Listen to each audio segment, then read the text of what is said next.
Hola, ¿qué tal? Buenas tardes. Mi nombre es César Cerecedo, soy médico especialista en genética y el día de hoy, con motivo del Día Mundial de las Enfermedades Raras, vengo a presentarles el tema de ataxia espinocerebelosa tipo 7 en la región central de Veracruz, eh, pues agregándole enfermedades raras que dejan de ser raras. Ahorita les explicaré un poquito más a qué lleva esto y qué es lo que significa.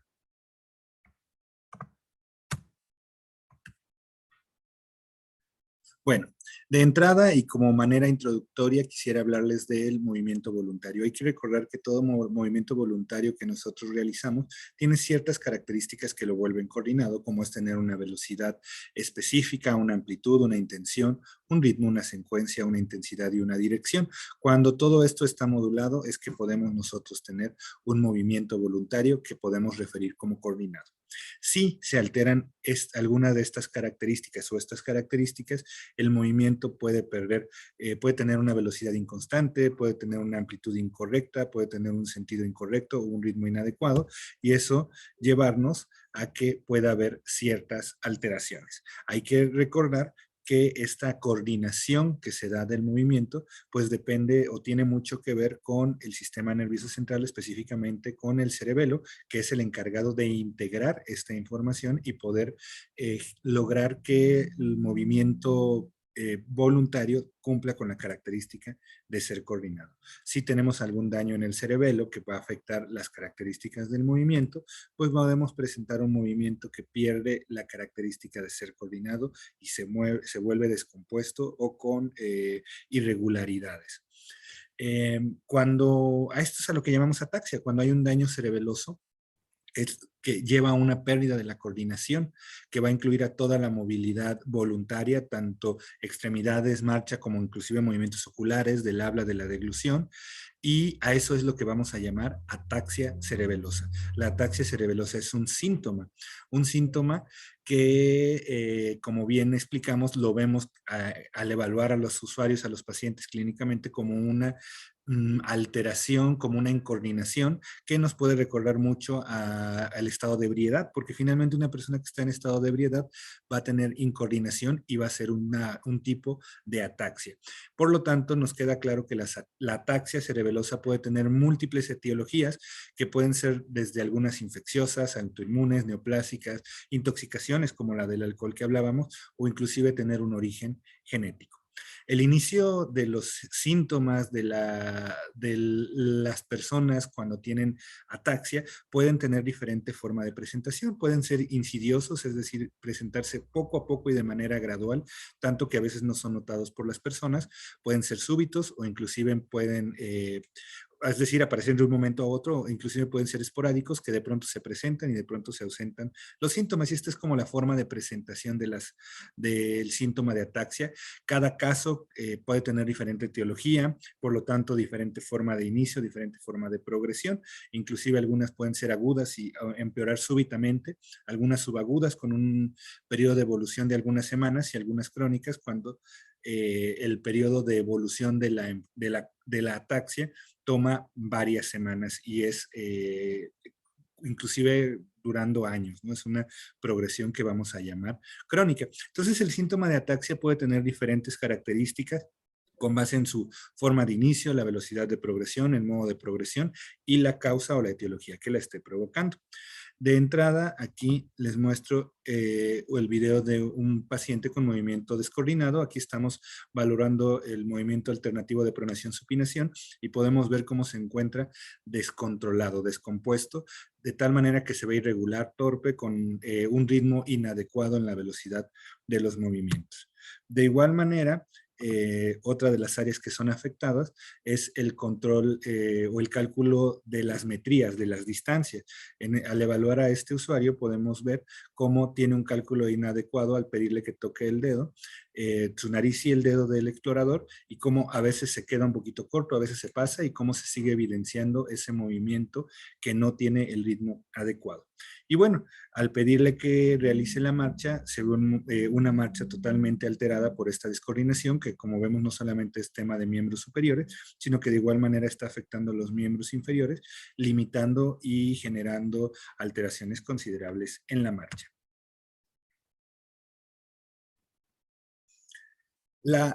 Como bien me hablábamos, la ataxia puede tener diferentes orígenes y uno de ellos importante son el origen de causa genética. Y hay múltiples causas de ataxia que son genéticas.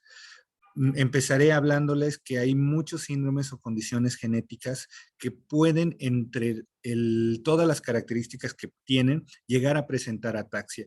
No sé, síndromes como síndrome de Angelman es una característica que se puede encontrar con cierta frecuencia, algunas enfermedades metabólicas, algunos síndromes neurológicos, donde la ataxia es uno más de los síntomas que puede acompañar a esta condición. Sin embargo, hay un cierto grupo de enfermedades genéticas que tiene la característica de que el principal síntoma es la presencia de ataxia. Es decir, es el síntoma pivote, es el síntoma primordial, es el más evidente, el más visible, y a esto le llamaremos ataxias hereditarias. Las ataxias hereditarias pueden tener diferentes formas de herencia y es como las clasificamos. Hay ataxias hereditarias dominantes, autosómicas recesivas, ligadas al cromosoma X, o ataxias hereditarias congénitas.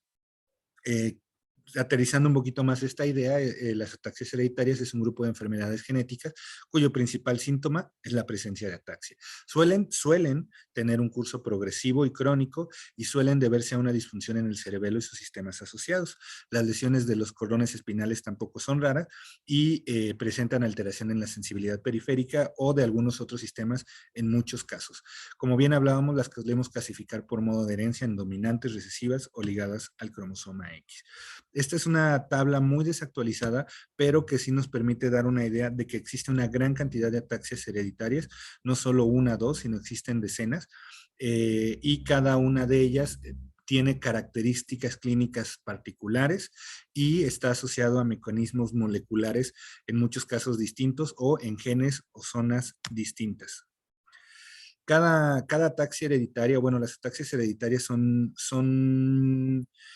poco comunes en general a nivel mundial, es decir, no es tan frecuente o las prevalencias de estas condiciones suelen ser bajas.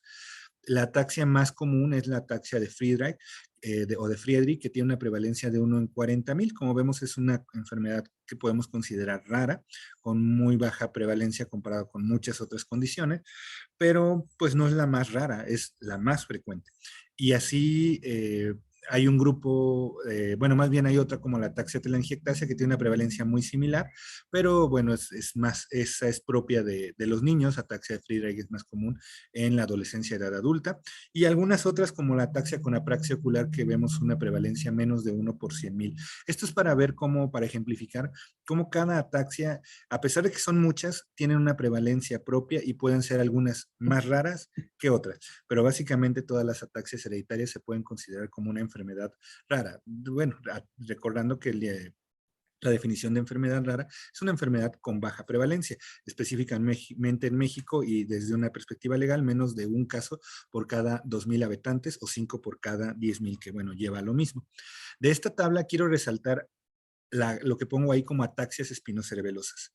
Las ataxias espinocerebelosas no es una enfermedad, sino un grupo de al menos más de 35 enfermedades que se caracterizan justamente por lo que hablábamos, generar ataxia hereditaria y tener cierto involucramiento de la médula espinal, cordones espinales y diferentes estructuras anatómicas que tienen que ver con la médula espinal, por eso se les da este nombre.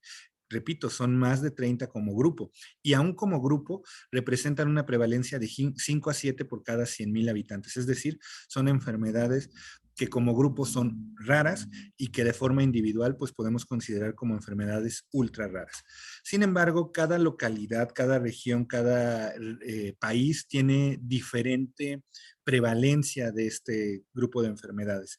A nivel mundial, la más común es la que llamamos ataxia espinocerebelosa tipo 3, que representa el 21% de los casos, seguida por SK2 y SK6. Bueno, ataxia espinocerebelosa, por sus siglas en inglés, espinocerebellar ataxia, SK2 y SK6, tienen una prevalencia del 15%, y seguidas por otras que van disminuyendo drásticamente el porcentaje, y que vemos que pues en realidad es un grupo bastante heterogéneo y bastante amplio de condiciones.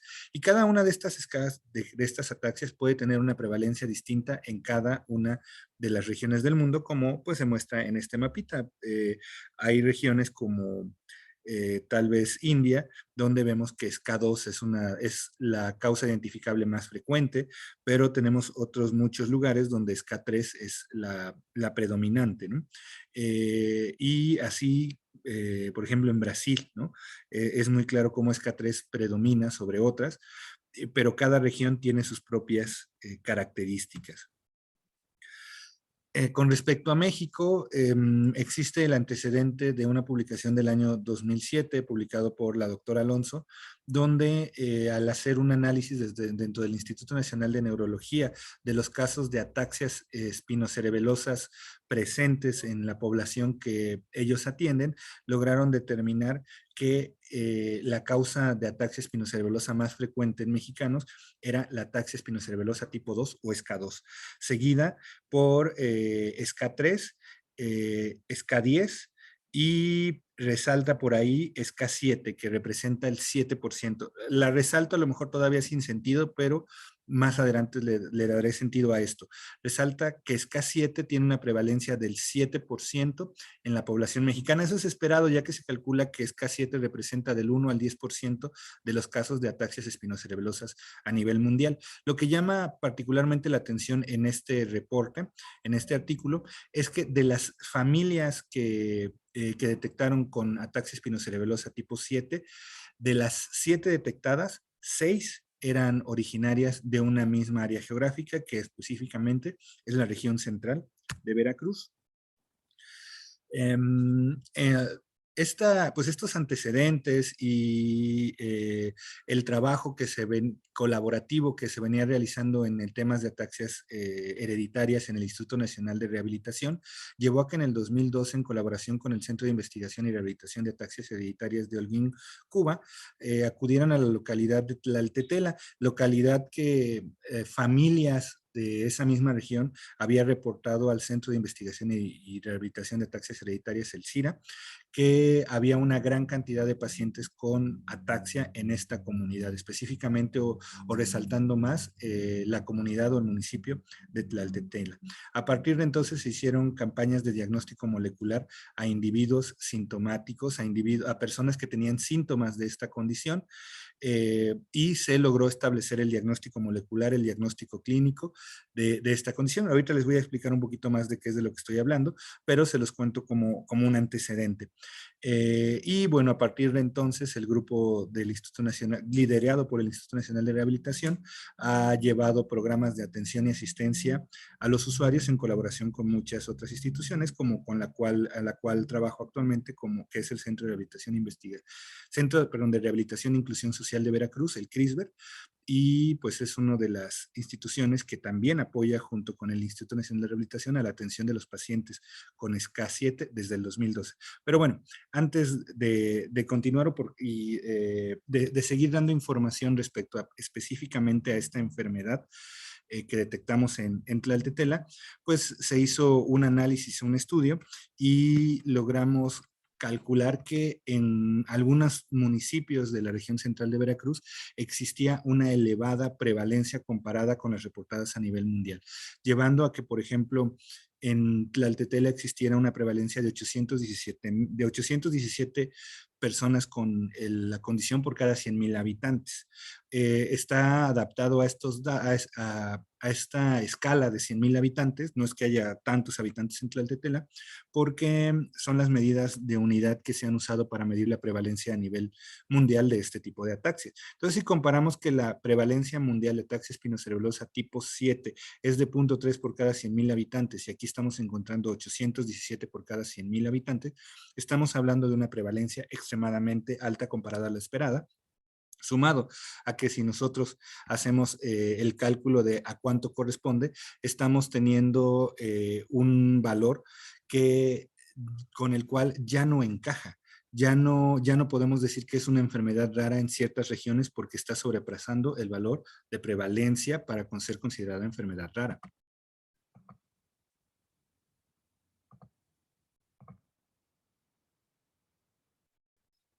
Ok. Y pues bueno, esta es la bibliografía con respecto a esta descripción de estas prevalencias tan altas en la región central de Veracruz.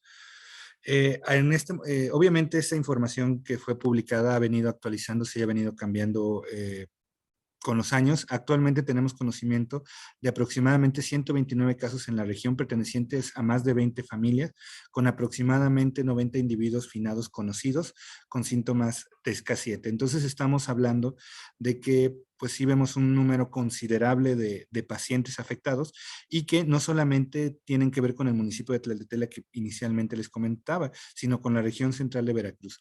Hay varios municipios que están teniendo casos de ataxia espinocerebelosa tipo 7. Inclusive aquí podemos verlos ejemplificados. Entre más chiquito esté el cuadrito, pues en teoría es menos casos. No es exactamente proporcional el tamaño, pero nos puede dar una idea de aquellos municipios que tienen un mayor número de casos. Pero bueno, yo ya les expliqué que detectamos una comunidad con una alta prevalencia de una ataxia espinocerebelosa denominada tipo 7, que es tan alta que podemos decir que no es una enfermedad rara, que a partir del 2002 estamos trabajando con ella, pero no les he explicado qué es la ataxia espinocerebelosa tipo 7 y la podemos definir como un síndrome neurodegenerativo que se caracteriza por ataxia progresiva y degeneración de la retina. Es decir, es una condición que no solamente afecta temas cerebelosos, sino que también puede generar temas visuales, problemas visuales, como llevar a una ceguera total. Y pues claramente estamos hablando de una enfermedad que provoca discapacidad múltiple. Como ya les había comentado, esta ataxia espinocerebelosa representa del 1 al 11% de los casos de las SCAS normalmente. Fue descrita en 1937, a pesar de que nosotros sabemos que en la región central de Veracruz hay casos desde antes que fuese descrita, simplemente no tenía nombre. Y pues como les mencionaba, se caracteriza por ataxia cerebelosa que incluye disartria, disfagia, dismetría y disdiadococinesias, con distrofia retiniana que puede ser evidenciada con anormalidades en conos y bastones por electroretinograma o con cambios de fondo de ojo claros o sugerentes de esta situación, distrofia retiniana. Los pacientes o las personas afectadas por SK7, que consideramos una enfermedad neurodegenerativa hereditaria, a pesar de que el problema o la condición o el cambio genético está con ellos desde el nacimiento, los síntomas no se presentan desde el nacimiento. Primero tenemos una etapa presintomática, que es un periodo de la vida donde no hay signos o síntomas de la enfermedad. Después hay un periodo que es el que llamaremos sintomático, donde hay síntomas cerebelosos, claros, visuales y neurológicos extracerebelosos. Y un punto intermedio, que es esa transición donde los pacientes comienzan a pasar de un estado presintomático a un estado sintomático y comienzan a tener ciertas alteraciones detectables, aunque la ataxia no sea clara, como cambios en la retina, como cambios en la detección y distinción de colores en los colores, para eso es el test de Ishihara, así como reflejos aumentados, a pesar de que la ataxia no sea evidente. Y bueno, esto nos permite tener sí, un sistema de clasificación donde los usuarios o los afectados van progresando de un presintomático a iniciar con síntomas, a tener una marcha independiente, después requerir a un auxiliar de la marcha para realizarla, hasta finalmente tener una postración en silla de ruedas.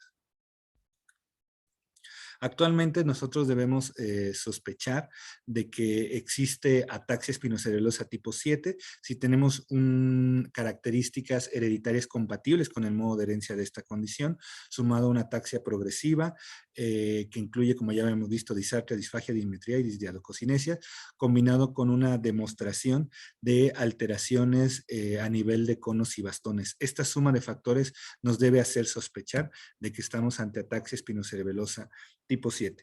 Pero bueno, los síntomas, como les dije, son múltiples a pesar de que resaltamos tal cual la ataxia y los problemas visuales. Eh, Hay muchos otros síntomas neurológicos que son comunes a observar, como puede ser la hiperreflexia, que está presente casi en todas las personas afectadas, como puede ser el temblor, y bueno, las alteraciones propias de la ataxia, como las dismetrías, disartrias, y alteraciones en los movimientos oculares que van más allá de solamente de dismetría de los movimientos, o sea, o pérdida del control de los movimientos en cuanto a la coordinación, ya que puede empezar a presentar oftalmoplegia o oftalmoparesia, debilidad para realizar movimientos oculares, que no asociamos directamente como un síntoma cerebeloso. En menos frecuencia, pero también comunes, podemos encontrar signos patológicos como signo de Hoffman, signo de Babinski, podemos tener clonus, podemos tener espasticidad, podemos tener trastornos ejecutivos, depresivos, etcétera, etcétera, etcétera. Y en menos casos, pero también puede presentarse atrofia muscular, neuropatía, movimientos coriacetóxicos y algunas otras características que aunque no son comunes, pues se han encontrado, como la reflexia, ya que lo más común es encontrar más bien hiperreflexia.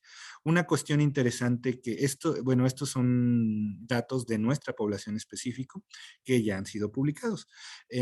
Una cuestión interesante es resaltar que a nivel de vista, al realizar el test de Ishihara, que es un test para lograr definir si existe una adecuada capacidad de distinguir los colores, encontramos que ninguno de las personas con ataxia espinocerebelosa puede hacer la prueba de manera normal. Inclusive el 56% de las personas no puede realizar la prueba porque tienen tanto deterioro visual que no logran ni siquiera observar las imágenes problema del test de Ishihara. El 27% de ellos tienen una ceguera total a los colores, el 18% una ceguera parcial, pero ninguno de ellos tiene una visión normal a los colores.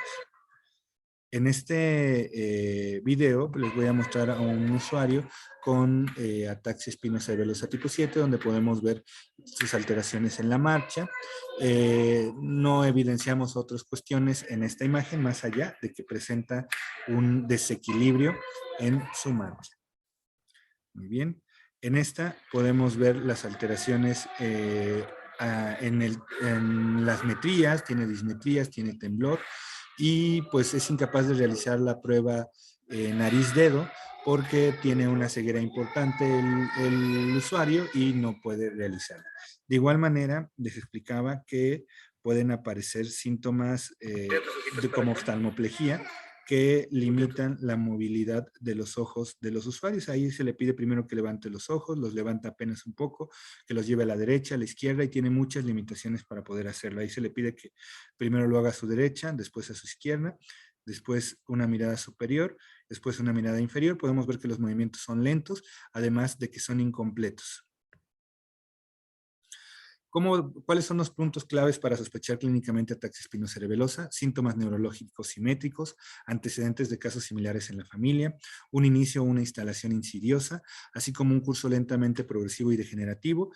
Debemos tener en cuenta que va a llevar a ser altamente discapacitante, y la edad de inicio es variable. Es un tema muy importante porque puede iniciar desde muy temprano en la niñez hasta muy tarde en la vejez. Esta es información que no hemos publicado, pero de igual manera es de nuestros propios pacientes, donde podemos comparar cómo pues según clasificando por edad de inicio, las formas, podemos clasificar en diferentes formas infantiles, de inicio temprano, de inicio clásico, de inicio tardío, y eso no solamente afecta en la edad a la que inician los problemas, sino que entre más temprano inicien los síntomas, la progresión es más rápida, y por lo tanto la progresión a la muerte puede ser más rápida cuando los síntomas son más tempranos. Ahí podemos ver claramente cómo los pacientes de inicio infantil tienen pues una edad de muerte más o menos de 5 años, a diferente de inicios más tardíos, que aunque inician temprano, el tiempo de progresión es mucho más largo de lo que se ve en casos con inicios más tempranos. A nivel de paraclínicos, en la parte de arriba podemos ver una resonancia magnética normal y del lado derecho una imagen de fondo de ojo normal. En las imágenes intermedias podemos ver una resonancia magnética con un cerebelo atrofiado de forma generalizada y un puente que empieza a perder cierto volumen. De igual manera se empiezan a encontrar lesiones pigmentarias y consistentes con una distrofia de conos y bastones, las cuales comienzan a progresar y finalmente culminan en un deterioro retiniano importante, y a nivel de resonancia magnética una atrofia pontina y cerebelosa considerables. Sin embargo, estos estudios son inespecíficos y no siempre por sí solos dan el diagnóstico, o bueno, no suelen dar el diagnóstico de esta condición. ¿Cómo es que o qué es lo que provoca que un individuo presente SCA7? Bueno, ataxia espinocerebelosa tipo 7 se debe a una mutación o un cambio, una variante patogénica muy particular en un gen que se llama ATXN7. En este gen, como cualquier otro gen, tiene una secuencia de información que va pues siguiendo el orden que debe para cumplir su función. Sin embargo, se ha visto que en este gen hay una región que puede cambiar el tamaño de unas personas a otras. Ahí podemos ver en el ejemplo 1 que una persona tiene repetidas las letras CTA 5 veces, mientras que la segunda persona las tiene repetidas 6 y la tercera 7. A esto le llamamos, es un polimorfismo, es una variación dentro del ADN que es normal y que no significa mayor cosa que un individuo tenga 5, 6 o 7 u 8 o 10. No, no es un problema per se, lo consideramos una variación o un polimorfismo genético que puede ser totalmente normal. Sin embargo, en algunos casos, este número de repetidos llega a crecer tanto que se puede volver un problema. Una vez que supera el umbral de 35 repetidos, ya la función de este gen puede verse alterado y esto llevar a una disfunción. Mientras que en el, a ver, un segundito.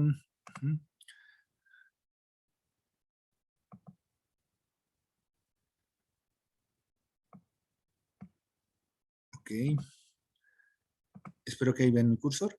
En este ejemplo de arriba vemos es un gen que tiene, bueno, vamos a pensar que es la información genética de un individuo que no tiene SK7, por lo tanto tiene menos de 37, menos de 35 repetidos en esta región. Los repetidos que se repiten no eran las letras que les puse hace rato, sino son las letras C a G, el otro solo era un ejemplo. Y pues esto, al ser menos de 35, tiene una función normal, la proteína que se da de este gen y por lo tanto la neurona tiene una función normal. En caso de haber una alteración o un paciente afectado, vamos a tener más repetidos de los que debiesen, generando una región expandida más grande, lo cual lleva a que la proteína, el producto funcional, también tenga una alteración en dicha zona y eso puede llevar, o es lo que lleva a una disfunción neurológica o más bien neuronal, que va llevando a la pérdida de neuronas en ciertas regiones, específicamente en la, eh, perdón, en cerebelo, en células de Purkinje de cerebelo, y eso va llevando a la pérdida de la función de esta estructura dentro del sistema nervioso central. Esto también lleva a que se acumulen dentro de las neuronas esta proteína que no puede ser eliminada de forma eficiente y eso es lo que va llevando a la disfunción de las neuronas. De igual manera, este gen tiene ciertas funciones muy importantes para la expresión de otros genes, como es un gen que se llama CRX, que es un gen maestro, un gen homeótico para, las células que son los conos y bastones de la retina, células funcionales de la retina, y que al verse alterada este gen, al crecer esta región polimórfica más de lo que debiese, ya no puede cumplir adecuadamente su función y por lo tanto limita la expresión génica de otros genes, como este que les llamaba, que es el gen CRX, y eso llevar a una disfunción de las células y a una apoptosis de ella, y por lo tanto es lo que suele llevar a la ceguera en este caso. Hay que resaltar que el diagnóstico de esta condición debe ser dado específicamente por pruebas moleculares, es decir, evidenciar en el ADN el cambio genético que estamos buscando. Nosotros tenemos la oportunidad de trabajar con el Instituto Nacional de Rehabilitación, con el apoyo del doctor Jonathan Magaña. Él es el que nos ayuda a realizar los estudios en los pacientes de sospecha y afortunadamente no tiene ningún costo para los usuarios, ya que se hacen mediante protocolo de investigación y pues es como hemos podido ofertar el diagnóstico para las personas afectadas y establecerlo con certeza. Esta es una imagen de un electroferograma donde se muestra a una persona positiva para SK7. Lo que quiero resaltar de esta imagen es que el estudio que se hace no es específico para SK7, sino es un estudio que nos permite detectar ataxia espinocerebelosa tipo 2, tipo 1, tipo 2, tipo 3, tipo 6 y tipo 7. SK1, SK2, SK3, SK6 y SK7. Un tema importante a considerar es que esta región expandida en el ADN no solamente genera o no la enfermedad, sino que también es el principal modificador de la edad de inicio. De tal manera que en la actualidad se sabe que la edad de inicio de las personas correlaciona fuertemente con el número de repetidos que presenta o lo largo que tiene esta expansión en el gen que provoca SK7, que repito es el gen ATXN7. Tanto en revisiones previas como en la información que nosotros tenemos de nuestros propios pacientes, encontramos que esta correlación existe y es importante y reitero, sigue siendo el principal modificador. De tal manera que una persona que tiene más repetidos va a tener un cuadro clínico de inicio más temprano y más severo. Para tener una conclusión de la herencia, les diré que es un modo de herencia autosómico dominante, es decir, cuando una persona lo tiene un riesgo de 50% de transmitirlo a sus descendientes. Suele existir un fenómeno de anticipación. Significa que cada generación la edad de inicio va volviéndose o puede volverse más temprana. Esto en este caso es debido a que cada generación se puede ir expandiendo más esta región polimórfica dentro del gen y ir generando cada generación inicios más tempranos y una severidad más grande. Bueno, como nosotros aquí, les estoy hablando del Centro de Rehabilitación e Inclusión Social de Veracruz, cómo es que es el centro que está directamente en Veracruz y que es quien ha adoptado la atención asistencial de estos usuarios, como les repito, en colaboración con la red y en gran apoyo con el Instituto Nacional de Rehabilitación.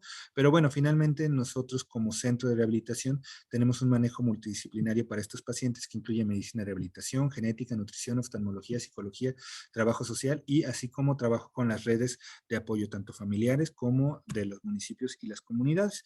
Les presento el CRISBER, el cual tengo el gusto afortunadamente en este momento de ocupar el puesto de encargado de la dirección. Nos encontramos en Veracruz, en Jalapa específicamente. Ahí pueden ver la imagen del centro, es un lugar bastante grande y bastante amplio. Y pues eso a veces puede ser un problema porque la mayoría de los usuarios están en comunidades, no específicamente en Jalapa, pero bueno, finalmente somos el centro con la capacidad de atención que está más cerca de sus comunidades. Les platico más del centro, tenemos múltiples servicios de especialidad, así como de consulta médica y paramédica, servicios de apoyo diagnóstico y múltiples servicios de terapia. Bueno, ¿qué hacemos o por qué nosotros los atendemos desde la perspectiva de rehabilitación? Pues se ha demostrado por nuestro grupo de trabajo, en un trabajo donde la doctora Carla Tercero, una rehabilitadora del centro, es primera autora, se demuestra cómo la terapia física tiene un impacto positivo en la severidad del cuadro clínico de las personas. Por ejemplo, podemos ver cómo en aquellas personas que la ataxia empeora, la mayoría de ellos no recibieron algún tipo de terapia, mientras, perdón, aquí son de los que aumentó la severidad de la ataxia, la mayoría de ellos era gente que no recibía terapia, algunos con un entrenamiento ligero y algunos con un entrenamiento intensivo. Y en aquellos pacientes donde la escala bajó, en su mayoría fueron los que tuvieron un entrenamiento intensivo o un entrenamiento moderado, y fueron pocos casos los que no tuvieron ningún tipo de terapia o de manejo.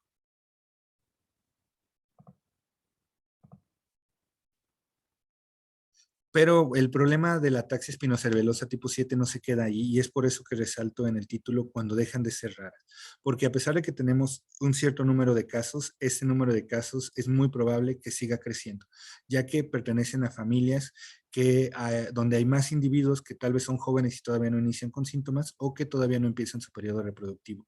En este momento tenemos al menos detectados a 286 personas con un riesgo de 50% de padecer la enfermedad, 396 con riesgo de 25%, y bueno, hay un sector, una población que hemos descartado que tengan este diagnóstico, pero bueno, como vemos, que no tengan esta expansión. Sin embargo, bueno, el número no es muy grande comparado con las personas que tenemos en riesgo. Es por eso que es importante informar a las familias cuando existe riesgo de que puedan tener este problema y ofrecerles la decisión de que puedan saber o no su estatus de portadores. Así que basándonos en los principios de autonomía y confidencialidad, nosotros ofrecemos a los adultos en riesgo conocimiento de su estado, así como otorgar información de la enfermedad, dar un seguimiento psicológico longitudinal, así como detectar el verdadero inicio de los síntomas, porque en las familias donde hay casos suele haber mucho tendencia al miedo y a la paranoia sobre que, pues no sé, me duele la cabeza, ya tengo ataxia, tengo náuseas, ya tengo ataxia, tengo una infección en el ojo, ya tengo ataxia, y eso los asusta y les disminuye importantemente pues su salud mental. Entonces, detectar el verdadero inicio de síntomas también es una herramienta que les podemos dar y pues lo consideramos la opción bióticamente adecuada para disminuir el número de casos, generando conciencia y prevención en las familias. Esto es el protocolo de diagnóstico presintomático. Nuestro objetivo como grupo de trabajo es proporcionar a las familias y pacientes afectadas por ataxia espinocerebelosa tipo 7 un programa de atención integral fomentando la inclusión social en sus localidades con el fin de mejorar su calidad de vida. Tenemos áreas de trabajo que van desde el diagnóstico presuntivo, o sea, detectar a gente todavía sana, la asistencia para aquellos pacientes ya afectados, como la investigación básica clínica y epidemiológica, que es elemental en las enfermedades raras, y más cuando vivimos en una comunidad donde dejan de volverse raras estas condiciones, y trabajamos tanto como los individuos afectados, como con los familiares, como con las comunidades, municipios y autoridades de cada una de las zonas afectadas. ¿Cuáles son las limitantes que tenemos? Pues que el manejo rehabilitatorio integral, a pesar de que sí mejora la calidad de vida de las personas, al tener una localización geográfica difícil, propia del Estado y de las comunidades donde ellos se encuentran, pues podemos tener muchas limitaciones para que ellos puedan acceder a los servicios y tener un apego adecuado al manejo rehabilitatorio. También nosotros hemos tratado de seguir buscando cada vez más casos, detectar más familias mediante una metodología de bola de nieve, recabando información personal y familiar en nuevos casos de individuos en riesgo y de esa manera pues tener un poquito más la información fidedigna. Sin embargo, existen ciertas limitantes como para visitar a cada uno de los afectados, a las familias, o que ellos no quieren recibirnos o que no gustan asistir o no desean asistir a recibir atención o información. Esos son de los problemas que hemos venido encontrando con el tiempo. El tema es amplísimo, podríamos hablar días de ello y pues espero haberles dado una información y aterrizado la información para pues explicarles un poquito la experiencia que tenemos aquí como grupo y como centro en el manejo de estos usuarios. Quisiera agradecer a todo el grupo de trabajo que nos apoya desde el Instituto Nacional de Rehabilitación, desde Cuba, el personal propio del Centro de Rehabilitación y todas las personas que se suman y nos apoyan. Aquí pongo a algunos cuantos, pero en realidad me estoy quedando corto de todas las personas que nos ayudan y colaboran para la atención de estos usuarios. Bueno, pues agradezco mucho la atención, quedo a sus órdenes y pues un gusto saludarlos y recibirlos por el Centro de Rehabilitación e Inclusión Social de Veracruz cuando así lo requieran. Hasta luego.